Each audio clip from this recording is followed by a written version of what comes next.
الرحمن الرحيم الحمد لله رب العالمين الرحمن الرحيم مالك يوم الدين إياك نعبد وإياك نستعين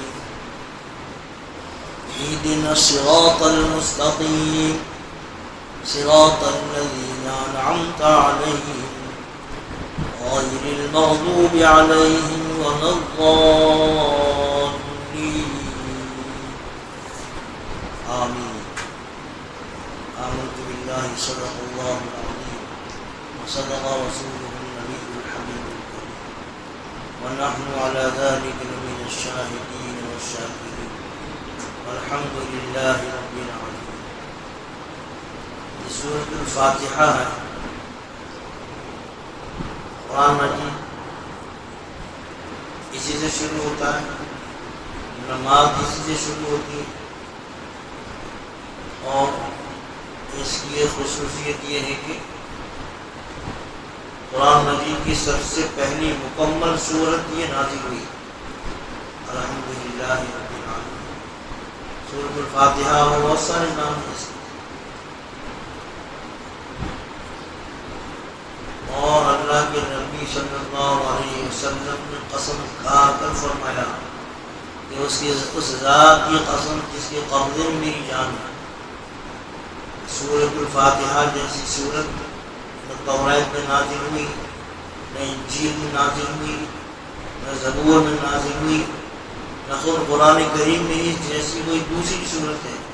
یعنی تمام آسمانی کتابوں میں جو اللہ کے نبیوں پر نازل ہوئی اس جیسی کوئی کتاب نہیں، اس کی کوئی مثال نہیں.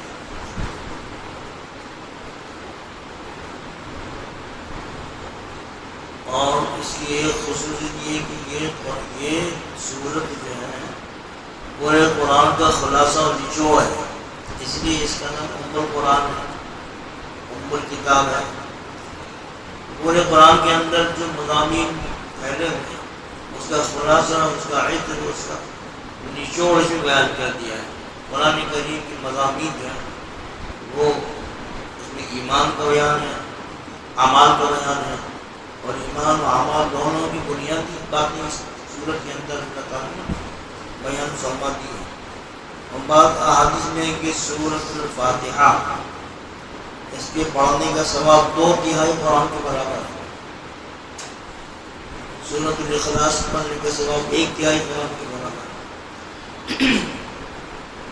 سورۃ الزلزال اذا زلزلت الارض کی سورت کے ثواب آدھے قرآن کے برابر ہے.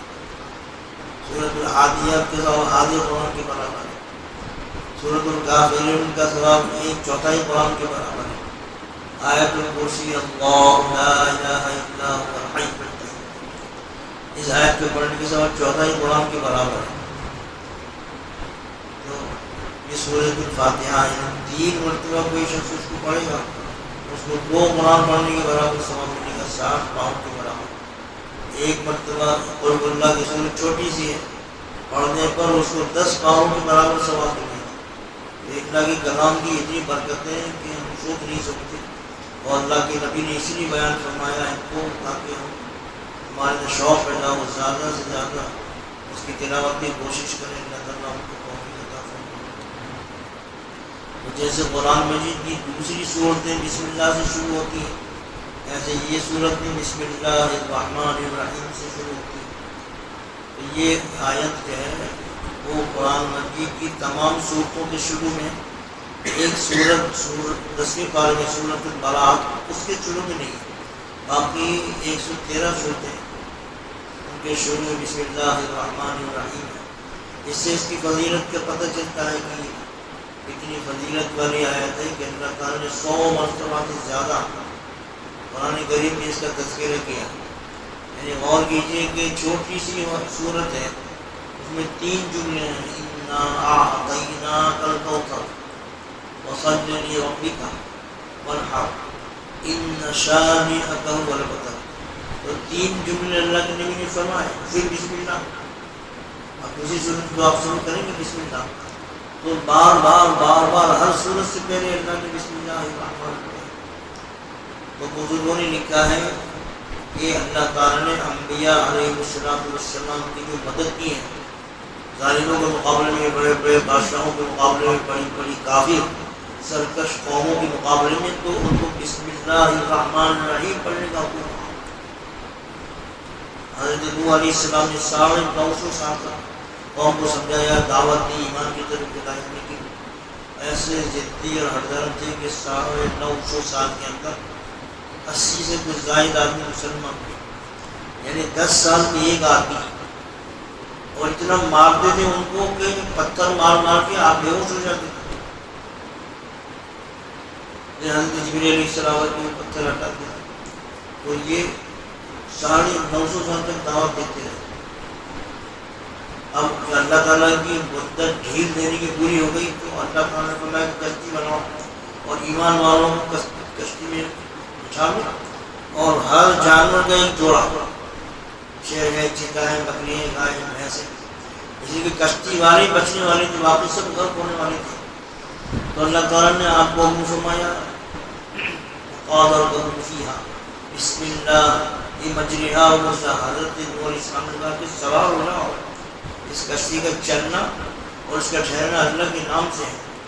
تو کشتی میں حضرت نوح پیغمبر اور ایمان والے سوار ہو گئے، اور جو کافر تھے وہ تو پہلے ہی مذاق اڑا رہے تھے، خود ان کا بیٹا وہ بھی کافروں کے ساتھ۔ حضرت نے کہا کہ آ جاؤ، وہ کہا میں تو پہاڑ پر چڑھ جاؤں گا، اور حضرت نے فرمایا کہ آج کوئی بچنے والا نہیں ہے۔ بس وہ بات ہو رہی تھی، وہ ایسے ہو جائیں تو اس کو بہا کے لے گئے۔ پوری دنیا کے اندر سیلاب و پانی میں 6 مہینے تک آسمان سے برسا، زمین سے ٹوٹا، اور سیلاب عظیم سے لوگ کشتی اور کشتی والے بچ گئے۔ تو اسی بسم اللہ کی برکت سے اللہ تعالیٰ نے حضرت نوح کو نجات دی، ایمان والوں کو نجات دی، اور کافر اور منکر سے غرق ہو کے ہلاک ہو گئے۔ سیدنا ابراہیم علیہ السلام کا قصہ اس سے بھی زیادہ حیرت تھا کہ ان کے زمانے کا جو بادشاہ تھا نمرود تھا، پوری دنیا پر اس کی سلطنت تھی، پوری دنیا کی کمائی اس کے پاس آتی تھی، یعنی کئی من سونا روزانہ اس کے خزانے میں آتا تھا، لیکن وہ حکومت و دولت سے بدنما ہو یا خدائی کا دعویٰ کر دیا، وہ اور اس کی پوری قوم کافر تھی۔ حضرت ابراہیم علیہ السلام کو نبی بنا کر بھیجا، آپ نے بت پرستی کی مخالفت کی اور ایک اللہ کی عبادت کی طرف بلایا جس کو توحید کہتے ہیں۔ اب ان کی سمجھ میں نہیں آیا، وہ بت پرست تھے، تو ایک مرتبہ جسے میلہ ہوتا ہے کہ سالانہ، اس میں لوگ گئے۔ ابراہیم علیہ السلام سے بھی کہا کہ آپ چلیے، نوجوان تھے، کہا کہ نہیں میری طبیعت ٹھیک تھی۔ وہ ان کو سمجھاتے رہے۔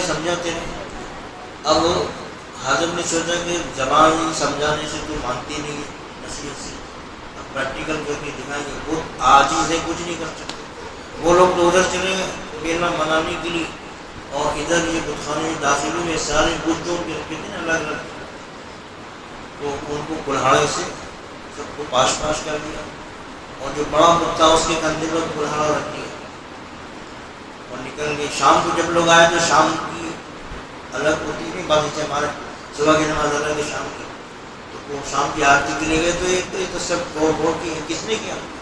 وہ لوگ جانتے تھے بھائی نوجوان ہے ابراہیم، وہ ہی برائی بیان کرتا ہے، بلاؤ ابراہیم علیہ السلام نوجوان تھے، آپ 20 سال کی عمر ہوتی، 20 سال کی عمر ہی کیا ہوتی ہے؟ کہا کہ یہ کس نے کیا؟ تو حضرت نے کہا اس سے پوچھو بڑے والے سے، تو کہیں گے یہ تو نہ بولتے ہیں نہ سنتے ہیں۔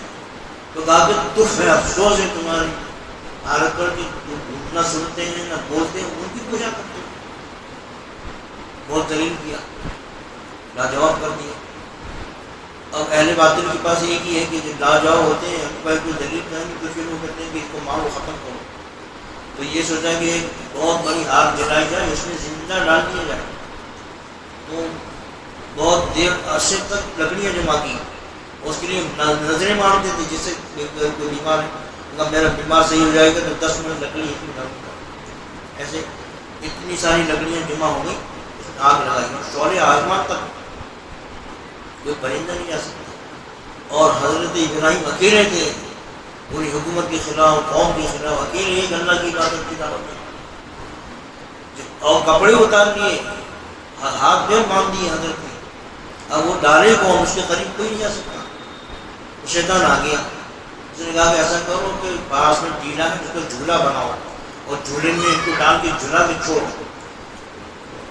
ایسے معاملے پر یہ اسلام اور مسلمانوں کے خلاف مشورہ دیتا ہے. اور فرشتوں نے دیکھا آسمان کے ایک اللہ سے کہا کہ یا اللہ خلیل کو آگ میں ڈالا جا رہا ہے. تو اللہ تعالیٰ کہ تمہاری مدد طلب کریں، مدد کر لو. پانی کا فرشتہ آ گیا، ہواؤں کا فرشتہ آ گیا، ہنی کا فرشتہ آ گیا، سلام کیا. حضرت جبریل آ گئے اور کہا کہ اگر آپ کہیں تو ہم اس آگ کو یہاں سے اڑا کے لے جائیں دوسری جگہ. حضرت نے کہا کہ نہیں. پانی کے فرشتے نے کہا کہ اگر آپ نے فرمائے تو ہم پانی سے اس کو بجھا دیں. حضرت نے کہا کہ آپ لوگوں کی مدد کی ضرورت نہیں ہے. دیکھو فرشتوں کی مدد قبول نہیں کی. یہ پیغمبر کا ایمان ہوتا ہے. پوری دنیا خلاف ہے. اور کپڑے اتار کے آگ میں ڈالنے کو آپ تو شعلے ایسے کہ پرندہ پر نہیں مار سکتے، تو جا نہیں سکتا، جل جائے گا. جب مدد دینے سے انکار کرے تو اللہ تعالیٰ نے براہ راست آپ کو حکم دیا قلنا یا نار کونی بردا وسلاما علی ابراہیم. ہم نے حکم دیا کہ یہ آگ ٹھنڈی اور سلامتی والی ہو جائے ابراہیم پر. آگ جو ہے وہ باغ بن گئی اللہ کے حکم سے. براہ راست اللہ تعالیٰ نے اس کو حکم دیا. کائنات کی ہر چیز اللہ کے تابع ہے. تو یہ بسم اللہ کی برکت سے اللہ تعالیٰ نے بسم اللہ کے وجہ کو بتایا کہ بسم اللہ پڑھیے، آپ پر کچھ نہیں کر سکتی. تو پوری نمرود، اس کی پوری سلطنت، پوری قوم اس سے کچھ نہیں بگاڑ سکتی. اس بسم اللہ کی برکت سے نجات ملی. حضرت موسیٰ علیہ السلام جن کا تذکرہ قرآن میں سب سے زیادہ ہے، ان کی قوم کا، ان کا بادشاہ جو تھا فرعون، وہ بھی خدائی کا دعویٰ کرتا تھا. اس کی لاش اپنی ہے مصر کے اندر اللہ نے باقی رکھا. تو فرعون کے مقابلے میں حضرت موسیٰ اور ہارون علیہ السلام کو بھائی تھے. ان کی مدد اللہ تعالیٰ نے اسی بسم اللہ کی برکت سے کی. کہ فرعون، اس کے لشکر، اس کا وزیر حامان، اس کے ساتھ پھر جادوگر جن کو مقابلے کے لیے لایا تھا کہ 75,000 جادوگر. تو اللہ تعالیٰ نے وہاں بسم اللہ پڑھی اور لاٹھی ڈالی ہے. بسم اللہ پڑھ کے جو لاٹھی ڈالی، حضرت نے جو لاٹھی اتنا بڑا داغ بن گئی، یہ سارے جادو کے سانپوں کو 70,000 سانپوں کو نکل لیا. یہ گائے سر بسم اللہ کی برکت سے اللہ تعالیٰ نے. فرعون نے اس کے فوجوں کے مقابلے میں اس کا جو وزیر تھا حامان اور بڑا مامیر صاحب، اس کے قارون، بڑے خزانے تھے اس کے پاس، سب کے مقابلے میں بسم اللہ کی برکت سے حضرت موسیٰ علیہ السلام کو، حضرت ہارون علیہ السلام کو کامیاب کیا، معمولات کیا اور دشمنوں کو ناکام کیا اور ذلیل کیا اور دریا کے اندر غرق کر دیا. حضرت سلیمان علیہ السلام پیغمبر بھی تھے، بادشاہ بھی تھے. یہ حضرت داؤد علیہ السلام کے صاحبزادے ہیں. تو دونوں حضرت داؤد علیہ السلام، حضرت سلیمان علیہ السلام پیغمبر بھی تھے اور بادشاہ بھی تھے. اور حضرت سلیمان علیہ السلام کو ایسی بادشاہ دی تھی اللہ تعالیٰ نے کہ انسانوں پر، جناتوں پر، ہواؤں پر، چرندوں پر، درندوں، جان سب پر حکم چلتا تھا. ایک تخت تھا، وہ تخت جن کو لے کے اڑتا تھا 12,000 آدمی بیٹھ جاتے تھے. پرندے اس پر شائع کرتے تھے. صبح سے لے کر دوپہر تک اتنے دور جاتا تھا جسے ایک مہینے میں جا سکتی سواری. تو حضرت سلیمان علیہ السلام ویسی عجیب و غریب سلطنت حکومت میں تھی. وہ ایک پرندے نے آ کر حدود نام کا اس کا، یہاں پر بھی نظر آتا ہے، ہمارے جامعہ میں دکھتا ہے. اس کے سر پر ایسا ہوتا ہے تاج جیسا ہوتا ہے، چھوٹا ہوتا ہے، کبوتر سے تھوڑا کم نہیں ہوتا مطلب. تو وہ اس کو اللہ نے یہ خصوصیت دی کہ اس کو پانی، گہرائی میں پانی کا نظر آ جاتا ہے. تو وہ ہدہد جو ہے وہ ایک جگہ پر گیا، وہاں پر دیکھا کہ بہت بڑی سلطنت ہے اور ایک ملکہ اس کی حاکم ہے. اور سارے لوگ جو ہے وہ بتوں کی صورت کی پوجا کر رہے. تو ہدہد نے آ کر حضرت سلیمان علیہ السلام کو خبر دی، میں ایسا ملک دیکھ کے آیا ہوں کہ بڑی حکومت سلطنت ہے، لیکن وہ سب کے سب کافر ہیں. تو حضرت نے سلیمان علیہ السلام نے ان کو دعوت دی ایمان کی. تو جو خط لکھا، بہت مختصر خط قرآن کریم کے ہیں. انہ من سلیمان وانہ بسم اللہ الرحمن الرحیم اللہ تعالیٰ علیہ وأتونی مسلمین. سلیمان کی طرف سے اور اللہ کے نام سے جو سب پر مہربان، سب سے زیادہ مہربان. سرکشی نہ کرو، فرمانبرداری کر آ جاؤ. اور اس کا بلقیس نام تھا، اس کا تخت جو ہے ہیرے جواہرات سے چڑھا ہوا تھا کہ اس کا جو لمبائی چوڑائی لکھی ہے تو سمجھیے کہ آپ کی اس مسجد سے زیادہ ہمارے جامع کی جو بلڈنگ ہے اس کے برابر، اور اس کو 7 تالوں میں رکھا جاتا تھا، 7 بلڈنگوں میں۔ تو حضرت سلیمان علیہ السلام نے اپنے درباریوں سے پوچھا کہ بھائی اس کے آنے سے پہلے، بلقیس کے آنے سے پہلے صبا ایک جگہ یمن، آج کل یمن والے لائٹ میں ہے نا، تو وہیں کی تھی وہ، تو 1500 میل کا فاصلہ تھا۔ حضرت سلیمان علیہ السلام کہ کون لا کے دے گا، اس کا تخت کون لے کے آئے گا؟ تو ایک جن نے کہا کہ میں آپ کی مجلس برخاست ہونے سے پہلے میں لے آؤں گا۔ جنہوں کو اللہ تعالیٰ نے طاقت دی ہے غریب و غریب۔ اب حضرت کے وزیر سے آصف نام تھا، حضرت آصف نے کہا کہ پلک جھپکتے میں لے آؤں گا اس کا۔ اب ایسے کریں گے تو کو اس میں اعظم معلوم تھا، اس میں اعظم اللہ تعالیٰ کا وہ نام ہوتا ہے کہ اس نام کو لے کر جو کچھ دعا کی جاتی ہے قبول ہوتی ہے۔ یہ فرشتے زمین سے آسمان پر چلے جاتے ہیں، کئی 100 برس کا فاصلہ ہے، اور آسمان سے نیچے آ جاتے ہیں۔ دن کے الگ ہوتے ہیں، رات کے الگ ہوتے ہیں، وہ دن والے میں اصل کے بعد چلے جاتے ہیں، رات والے آ جاتے ہیں، یہ صبح رات والے چلے جاتے ہیں۔ تو یہ اس میں اعظم، اس میں اعظم لے کر تو کی مسافت تو تو حضرت نے بسم اللہ جو لکھی، اس بسم اللہ کی برکت سے ملکہ سبا بھی اپنے پوری قوم کے ساتھ مسلمان ہو گئی۔ کیا تھا یہ بسم اللہ کی برکت تھی۔ حضرت عیسیٰ علیہ السلام کو اللہ تعالیٰ نے عجیب و غریب طرح سے پیدا کیا، بغیر باپ کے پیدا کیا۔ حضرت عیسیٰ علیہ السلام کے کوئی والد نہیں تھے، ان کے والدہ جو مریم علیہ السلام، ان کا پوری صورت ہے، پورا چیپٹر ہے قرآن کریم کا، اس میں حضرت عیسیٰ علیہ السلام کی ولادت میں حالات بھی لکھے ہیں۔ تو حضرت عیسیٰ علیہ السلام کے ساتھ شروع سے حضرت جبرائیل ان کی حفاظت کے لیے رہے، ان کا حمل بھی عجیب طرح سے ہوا۔ حضرت جبرائیل علیہ السلام ایک انسانی شکل میں آئے، یہ قرآن میں لکھا ہوا ہے، سورہ مریم کے اندر شعبے پائے، اور پھونک مارتی غریبان کے اندر، یہ غریبان۔ اب وہ حمل آ گیا اللہ کے حکم سے، اللہ تعالیٰ کو جو چاہے کرے۔ حضرت آدم علیہ السلام کو بغل باپ اور بغل ماں کے پیدا کیا، تو حضرت عیسیٰ علیہ السلام کی ولادت، آپ کا بچپن، آپ کی جوانی، کہ یہود ان کے دشمن تھے، ان کی جان کے درپے ہو گئے، تو اللہ تعالیٰ نے حضرت جبرائیل علیہ السلام کے ذریعے سے ان کو آسمان پر زندہ اٹھا لیا۔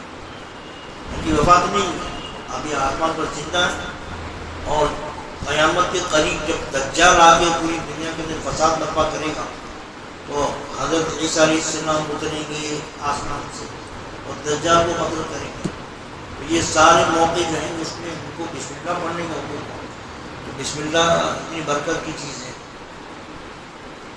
روم کے بادشاہ جس کا نام ہرقل تھا، قیصر بھی نام اس کا، اس کے سر میں ایسا درد ہوا، اسی طرح اس کو فائدہ نہیں ہوا۔ اب بادشاہ کیا کمی دے، کبھی وہ ڈاکٹروں کی گولیاں ہوتی ہیں لیکن کوئی فائدہ نہیں ہوا اس میں۔ اس زمانے میں حضرت عمر رضی اللہ تعالیٰ حاکم تھے، امیر المؤمنین، تو اس نے آپ کے پاس کہنا ہے کہ میرے سر میں ایسا درد ہے کہ سارے علاج ناکارہ ہوا ہے، مجھے کوئی آرام نہیں مل رہا۔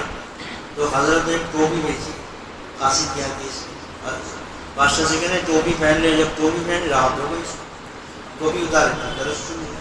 بادشاہ تھا نا، دماغ تھا اس کا، دنیا کا سب سے بڑی سلطنت کا، تو اس نے سمجھا کہ اس میں کچھ ہے ایسی چیز کی جس سے پہنتا ہوں تو آرام ہو جاتا ہے۔ اس نے جو کھلایا اس کو، تو اس میں بسم اللہ الرحمن الرحیم۔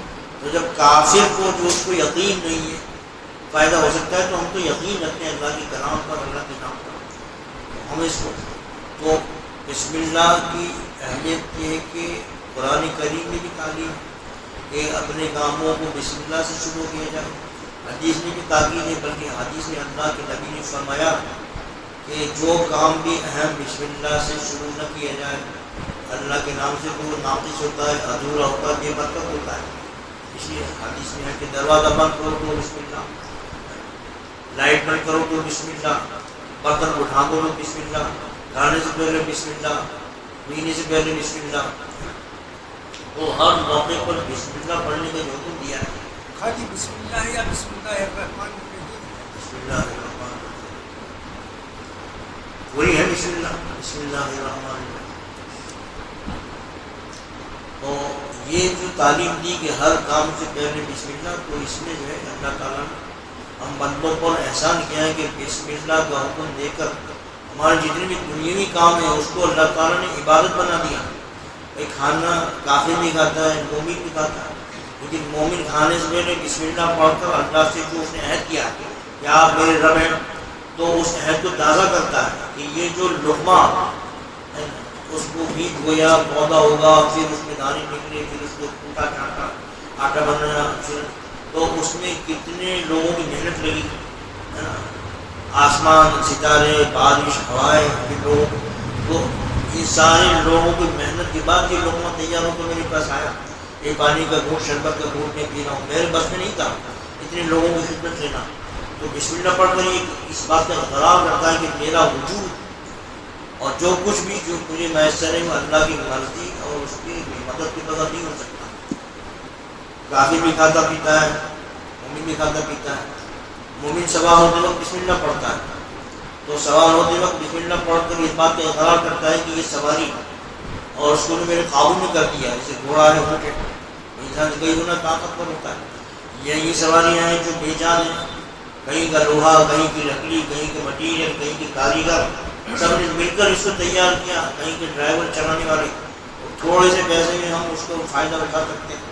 وہ فائدہ بھی، وہ پیسے بھی ہم کہیں سے لائے نہیں تھے، پیسے کمانے کا طریقہ بھی اللہ نے سکھایا۔ یہ اللہ تعالیٰ کا تو آدمی بسم اللہ پڑھ کے اقرار رکھتا ہے کہ اتنے سارے لوگوں کی محنت جو ہے وہ اللہ تعالیٰ کے فضل سے، اس کی مدد سے مجھے حاصل ہو رہی ہے۔ تو اسی کہتے ہیں بسم اللہ جو ہے وہ کیمیا ہے۔ کیمیا ایسی چیز ہوتی ہے کہ اس سے تانبا اور لوہا دھات جو ہے سونا بن جاتی ہے۔ ہماری ملاقات ہوئی تھی لڑکپن میں، ایک صاحب سے کانپور کے تھے، تو وہ کہتے ہیں میں نے کیمیا سے سونا بنا لیا تھا۔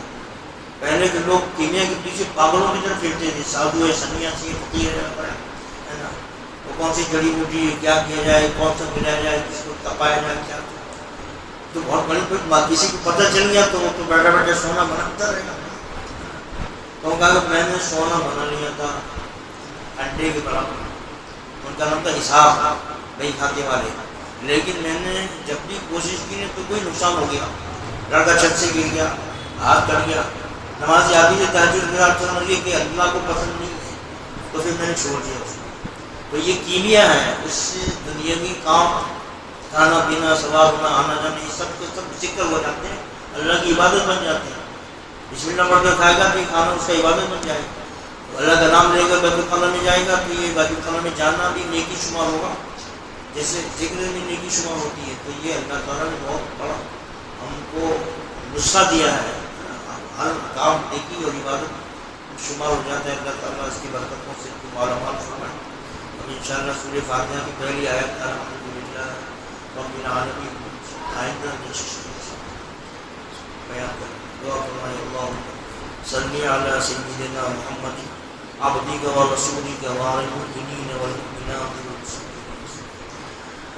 الہی اپنی محبت عطا فرما، اپنے نبی پاک علیہ الصلوۃ والسلام کی سچی محبت اتباع پیروی نصیب فرما، وفاداری نصیب فرما، شیطان اور نفس کی پیروی سے بچا، اپنے کلام کی سچی محبت عطا فرما، اس کو سیکھنے کی، سمجھنے کی، اس پر عمل کرنے کی توفیق عطا فرما، اس کی برکات ہم کو ہماری اولاد کو عطا فرما، بیماروں کو صحت و شفا عطا فرما، پریشان حالوں کی پریشانی دور فرما، مصیبت زدوں کو مصیبت سے فرما، مظلوموں کو ظالموں کو ظلم سے نجات عطا فرما، جو بھی کوئی نقصان ہوا ہے ہو رہا ہے اس کی تلافی عطا فرما، اپنی نعمتیں، رحمتیں، برکتیں، نصرتیں، مددیں، حفاظت اور حمایت بارش کی طرح مسلسل نازل فرما، مظلوم مسلمانوں پر خاص طور پر، سارے مسلمانوں پر عام طور پر، اور جو خیر و بلائی اللہ کے نبی نے آپ سے مانگی ان کو عطا فرما، ان شروع و فتن سے اللہ کے نبی نے آپ کی پناہ چاہی، ہماری حفاظت فرما۔